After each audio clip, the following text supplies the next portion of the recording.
Everyone, I hope you are doing well.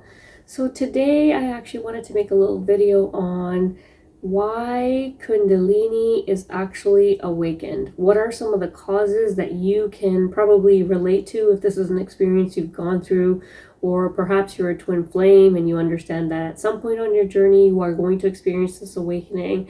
So this video is dedicated to explaining the 5 key reasons that, across the board we can see that really triggers Kundalini.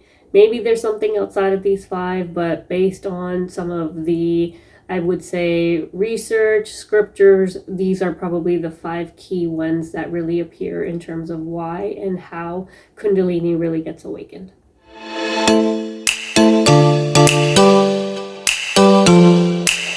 Number one reason that Kundalini actually gets triggered for the majority of people, which we've seen throughout history, is really by just having a deep spiritual practice where you are consistent in showing up in various different ways. Now, this is also known as sadhana in Sanskrit, but basically anything from mantra chanting, meditation, doing different yoga. There are various different types of yogas, but even if you are just practicing different yoga postures, that could trigger an awakening of Kundalini.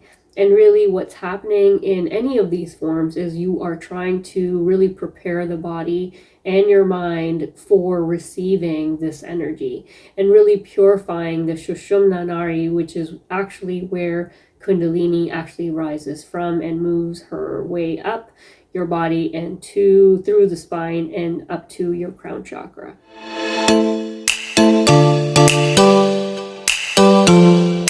The second way that Kundalini can actually be triggered is if you go through a really transformative sort of a life experience. This can be anything from, a loss of a loved one, your own near-death experience, anything that brings you an emotional shock in your life that could lead you to trigger Kundalini and the awakening of Kundalini. And really what's happening here is it could be a moment of your ego being shattered, and also you could, through this experience that you're having, whatever traumatic experience that it is in the 3D that you're experiencing, can actually remove emotional blockages, which triggers Kundalini to rise up your spine and start moving through your chakras. So that is another very common way that you can expect Kundalini to kind of awaken.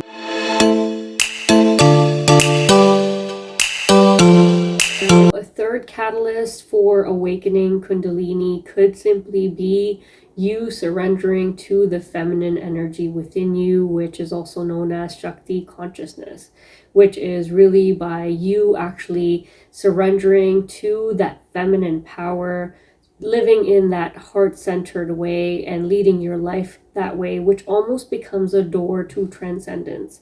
And really what's happening here is, and I think this is really important for twin flames to understand, because a lot of individuals on the twin flame journey begin to see shifts and changes on their journey as they really start to focus on their own self and really step into that self-power, which is why we say take your power back, because as you start to honor that feminine within is when Kundalini starts to work her magic and really move through the chakras, and it makes it a lot easier to get through this journey rather than just waiting for Shakti-Ma, aka Kundalini, to do that rising herself. So really giving into that. Now, I also want to add that there are a lot of people that really pray to Shakti-Ma, the Kundalini energy, just trying in their effort to really awaken her, if that's something that they're looking for. So you will see a lot of individuals trying to do chanting, trying to awaken Shakti-Ma, because that is what their devotion is towards and what they're trying to really achieve in their life and on the journey. Typically, it is recommended that you do not, without the right, teacher, try and do this on your own. So it is highly, highly recommended that if you are interested in awakening, Kundalini, it is something that you do under the guidance of an appropriate teacher. But really, it's best when Kundalini decides to rise on her own is usually when it's most beneficial to you based on your own soul's readiness. A fourth way that Kundalini actually awakens is simply by energetic transmission. Now we're starting to see this one more and more because across the planet, there is such a huge rise in these Kundalini awakenings compared to ever before in the past, that the energetic transmission is really becoming very common and more frequent. And the two ways this could happen really is by you coming into contact with already an awakened soul that, transmits that to you.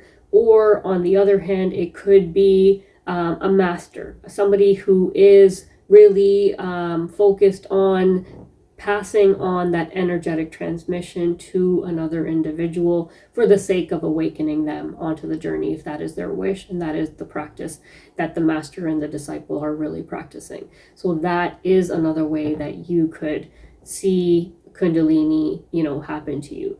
If you're one of those individuals that all of a sudden experiences Kundalini, this could be one of the reasons that you are experiencing the Kundalini awakening. It might just be that you've crossed paths with another individual that is awakened and has their Kundalini awakening has already had that, and therefore now it is being energetically transmitted to you, and you get now to be the lucky one to walk the path as well. And while I say that, it is not lightly said, because really if this is something that's happening to you, it's probably meant to. The individual that is triggering you onto this journey was really just the way for that to happen for you. But really, soul preparation, soul readiness does play a huge part. So if it's happening to you, it's, don't be looking at whoever might have caused this reaction in you as something negative, but really something as positive. And understand that if it's happened to you in this way, most likely it's something that is for your benefit.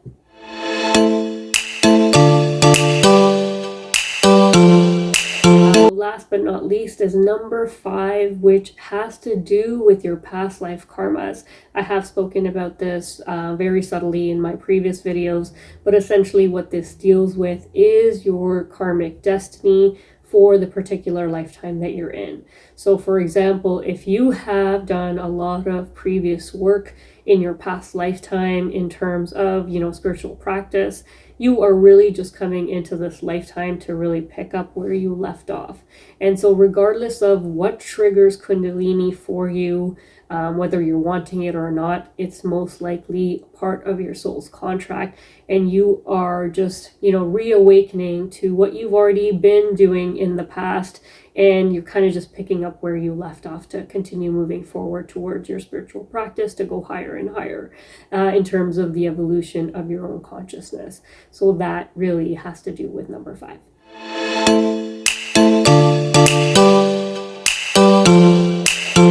There is one more that I really wanted to mention, but I don't think this is a category on its own, but rather anything that I've mentioned in 1 through 5, it really applies to all of them. And that is divine will and divine grace. In spirituality, mystics and spiritual teachers will always tell you that our responsibility is to show up in meditation and keep putting in that effort so that we eventually are awarded the grace of the divine. And that's really when your third eye really opens. That is why you see certain spiritual seekers practicing for years and years and years, but the door never opens until the time is ready. And that has to do with, one, your own soul preparation. It has to do with your soul's readiness. And ultimately, it is in the hand of the divine as to when that third eye can open for you and you can start to move forward on your journey when you are ready. Thank you so much for listening. I really hope this was helpful. God bless.